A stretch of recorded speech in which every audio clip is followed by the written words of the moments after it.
Why Uber drivers fail to understand Somalis part 4. Why many Kenyans fail to understand Somalis part 3. This is the part 3, and on this one we are going to talk about their lifestyle and daily behavior. I've started this video back because I want you to understand Somalis from the start. So you have to understand them if you are in an Uber business so that you can work with them. Pesa lazima tutafute. We are in business. We are not here to joke. We have to run this business. We have to work. And they need us.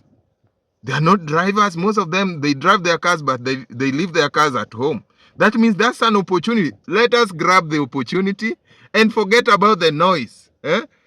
So I'm going to give you their lifestyle and daily behavior on this video. Please subscribe, give us a like, leave us a comment. Somali's lifestyle is different, and that's where most misunderstanding begins.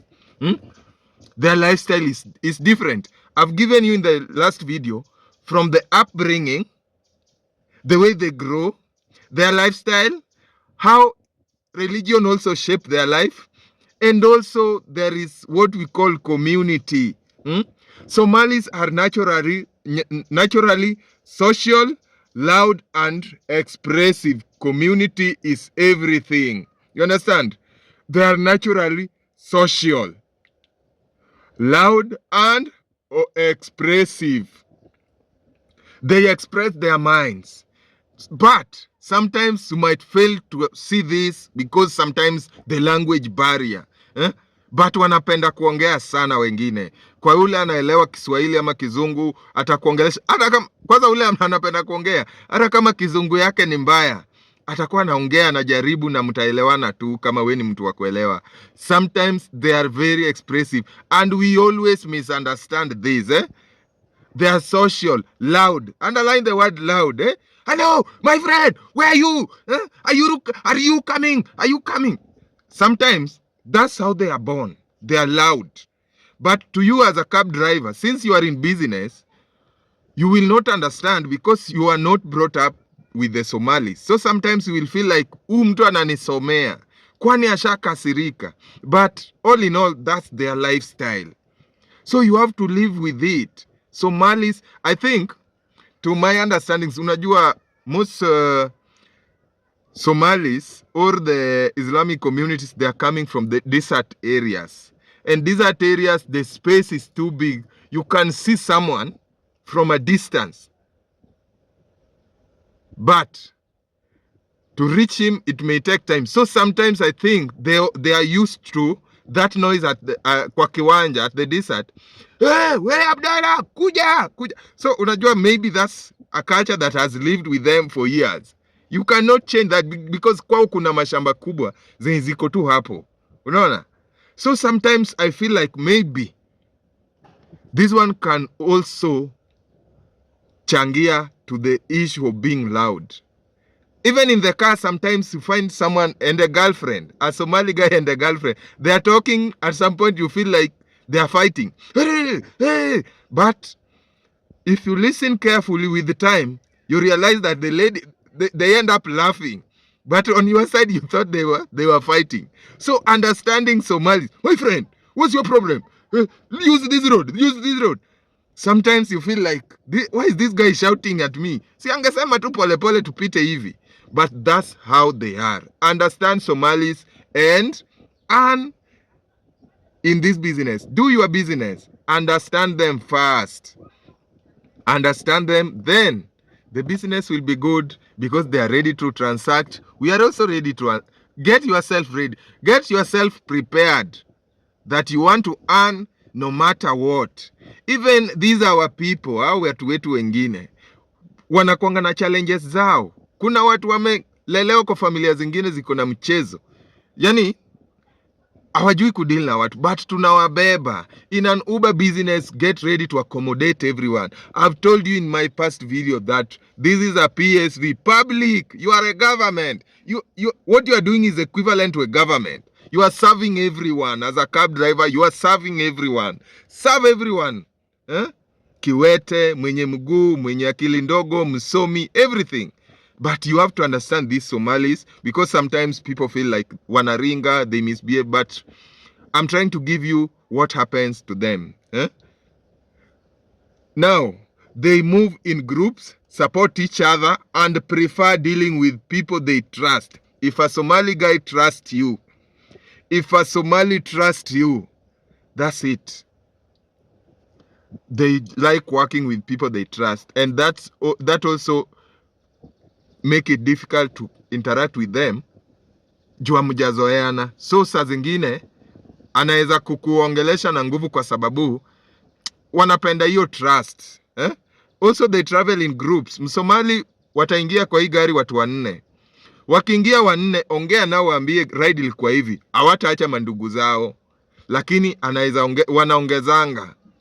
And also they support each other. A Somali guy will stop you at along the way. Wait. For him to give someone 50 shillings or 100 shillings as a support. Just stop. That's how they are. A Somali guy will, my friend, stop. He want to give a lady or a woman by the roadside 50 or 100 shillings. Understand them. They like supporting each other and prefer dealing with people they trust. So if you can find a way of trust, Somalis will deal with you no matter what. That's why in business or platforms like Uber and Bolt, they may call instead of texting. Somalis, because of the language barrier and also maybe so many things and texting, they will call instead of texting. Akikutext unaweza misunderstand hiyo text virahisi, lakini since calls, hata kama anapambana utaelewa kwamba huyu mtu anapambana, ako na shida ya languages or amezoea ile yao tu. Atakwambia Madina Mall, my friend come, utaelewa. Lakini akiandika hiyo kwa text, Madina Mall, my friend come, sometimes you will misunderstand what he's saying. So if you don't want to be called, sometimes it's difficult with the Somalis. And also some Somalis, they keep their phones away from new numbers. Wana block new numbers. So ukisha call, wacha Msomali a call back. They are very easy to call back. So just let that guy call you back. After you have called, ataona notification na kupigie. Nitakuelezea vile utawak around Eastleigh with the Somali South Sea. Sai wako kila mahali, mpaka Ruiru kuna wa Somali, ukikuja huku Njiru wako. So we mwenye unakataa kazi, unakataa tu biashara. They negotiate more. Sometimes Somalis negotiate. Akisha kutrust, akishaona umemtreat fiti, hata hataki hiyo app ya Bolt. Msomali ukishamtreat vizuri, akishaona kazi yako ni mzuri, sasa hataki app ya Bolt. Anakuambia, please my brother, will you take me to Pangani? Or will you wait for me to take me to Pangani? Offline. You know, once that bond is there, a Somali guy will now negotiate. And if you are flexible to negotiate, the business will go on as usual. So understand that once they trust you, wanatumia Bolt jua wakuamini, but wanatumia hizi app jua wakuamini, lakini akisha kuamini ataitisha offline ride na atalipa.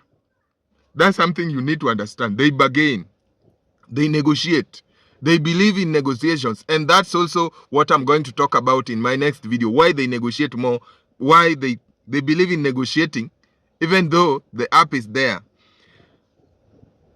They prefer familiar drivers. Ukibeba Msomali leo, kesho umbebe tena, anasikia ni kama amepata ndugu yake, anasikia fiti. They prefer familiar drivers. Ukimtreat vizuri leo, kesho mpatane. Msomali hata atakuuliza, do you stay around here? Do you work around Eastleigh? I can call you tomorrow. That's how they work. Familiar. Time is also reviewed differently. What seems like lateness may not always be intentional. It's cultural flexibility. With the Somalis, mama, anaitisha kabu, nafika unamwambia nimefika. Akuji, awananga haraka. Kuna tu nini. Juu hiyo kitu imenisumbuanga. How comes kila Msomali? Kwani wanatuchukia ama nini? But nimekuja kugundua wamelelewa hivyo. So take them the way they are. Ukishajipata pale, ngojea huo mtu una nini Msomali hivi? Wako wanne lakini mmoja ndiye amekaa. Ukitoa gari hivi, wait brother. Someone coming. Another person coming. So kuna venye system yao kini unaona kama lateness may not always be intentional. It's cultural flexibility. It is in their DNA, their behavior. Number 3, another key thing, pride and dignity. Somalis don't like being disrespected, especially in public. Umeamuka unapigia no. Na hiyo kama umewak na wa Somali, you will understand that truth. Mimi sijai gombana na Msomali na nguvu hivyo. Hata area ashuke. They don't like your disrespect in public. Pride and dignity. Somalis don't like being disrespected in public. So jua hivyo, wacha hiyo ukelele yako, focus on the business. They are not good at that. Mi sijai sumbuana na Msomali sana venye nimesumbuana na watu wetu. They are not, hawapendi hiyo kelele ati watu wamejaa wanamwangalia. No, they don't like it. So what looks like a difficult behavior is often just a different way of living. Sometimes what you see is like they are difficult or wanaringa.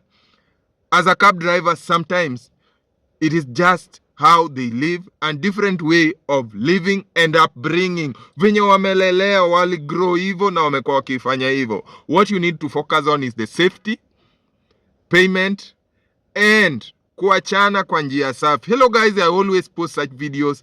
Please subscribe to our channel, give us a like, leave us a comment, and I'm going to give you part 4 of this video. Subscribe and tell us in the comment section your experience with the Somalis. Share your experience. Nini ushaiona mbaya ama mzuri? Please tell us in the comment section. Thank you.